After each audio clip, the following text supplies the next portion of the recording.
All right, today we are diving deep.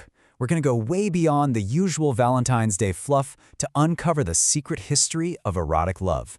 And it all starts with one god, Eros. Yeah, you definitely know this little guy. That chubby-cheeked baby who's basically the mascot for Valentine's Day, right? He's always floating around with his bow, shooting those little love arrows at people who have no idea what's coming. We call him Cupid, and we think of him as this symbol of, I don't know, sweet, harmless romance. But what if that's not even close to the whole story? Because, see, the Cupid we have on our greeting cards, he's really just the final, watered-down version of something much, much older and way more powerful. His original name was Eros, and trust me, his story is a whole lot bigger than a piece of folded cardstock. So, let's get into it. It turns out the Greek god Eros had not one, but two completely different origin stories. And what's wild is that they both existed at the same time in the ancient world. One is, well, it's cosmic, it's huge. The other is, let's just say, a little more like a messy family drama. Okay, so check out this contrast. On one hand, you've got Eros as this primordial god. I mean, one of the first beings to ever exist, coming right out of chaos and earth. He's not just a god, he's a fundamental creative force of the entire universe. But then you have the other story, the one that got a bit more popular. And in that one, he's the son of Aphrodite, the goddess of love. Just a winged, mischievous, and, honestly, sometimes kind of nasty, little kid who follows his mom around stirring up trouble. So, what happens over time? Well, these two stories kind of blend together, and Eros ends up with these three different faces. First, he's the cosmic creator, this huge force for order. Then, he's the passionate and, let's be real, difficult son of Aphrodite. And finally, he morphs into this blind, reckless little trickster, the guy whose arrows could bring you total bliss or absolute misery. And that is the wrecking ball of desire we ended up calling Cupid. And you know, this really complicated, powerful idea of love, it wasn't just about Eros. The ancient world in general had a totally different relationship with eroticism than we do. It really challenges this idea we have that the past was always buttoned up and conservative. I mean, listen to this. This is from one of the oldest pieces of writing in the world, a Sumerian hymn. And all those farming metaphors, plow my vulva, plow my high field, that is 100% intentional. See, for our ancestors, sex was a sacred act, just like planting a field. It was this powerful, life-giving force that literally connected people to the earth. And get this, even the Bible has something like this. The Song of Songs is an entire book that's just a straight-up celebration of erotic love between two people. And what's really amazing is that the word God doesn't even appear. Not once. It's all about human desire, the body, and that incredible physical connection. Wow. And this just perfectly captures how personal, how intense this feeling could be. The poet Sappho, she wasn't writing about some cute little crush. For her, love was this overwhelming physical force, like a delicate flame running under her skin, that was so powerful it felt like she was close to death. I mean, that's a total takeover of your body and your soul. And a lot of these ideas got wrapped up in actual rituals, known as hieros gamos, which literally means sacred marriage.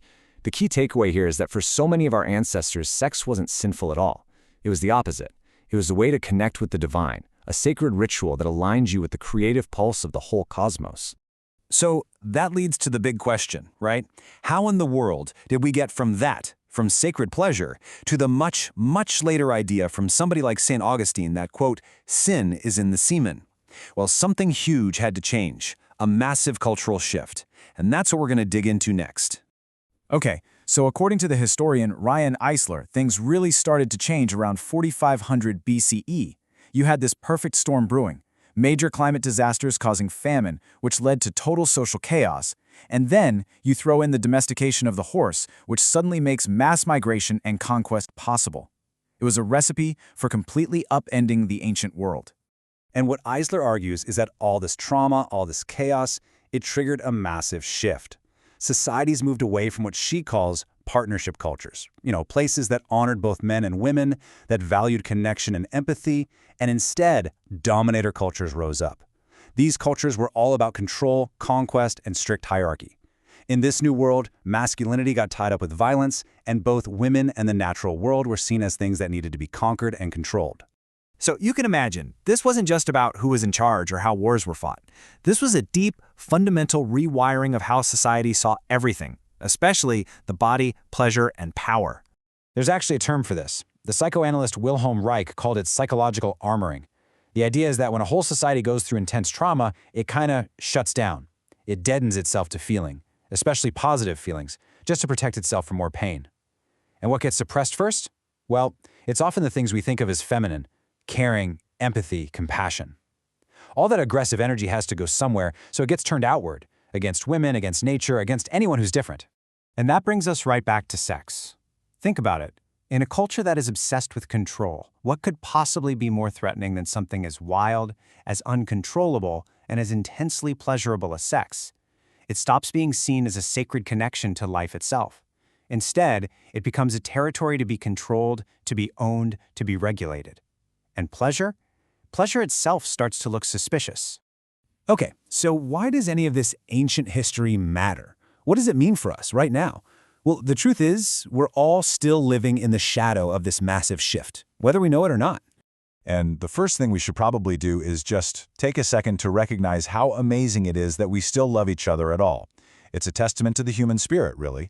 Our incredible drive to find pleasure, connection, and to care for one another, even with thousands of years of cultural baggage pushing in the opposite direction. And you have thinkers, like the poet Walt Whitman, who try to point us back to that older wisdom. He asks, if the body were not the soul, what is the soul? He's reminding us that the sacred stuff isn't somewhere out there, separate from us. It's right here, in our skin. Our bodies are our souls, and the erotic, that powerful force, is a core part of what it means to be alive and even holy. So in the end, this whole secret history of Eros really just leaves us with a huge question, one for our own world and for our own lives. What would actually change if we stopped seeing pleasure as some guilty thing we have to sneak around for and started seeing it for what our ancestors did, as our most sacred, most powerful connection to life itself? What would our world look like then?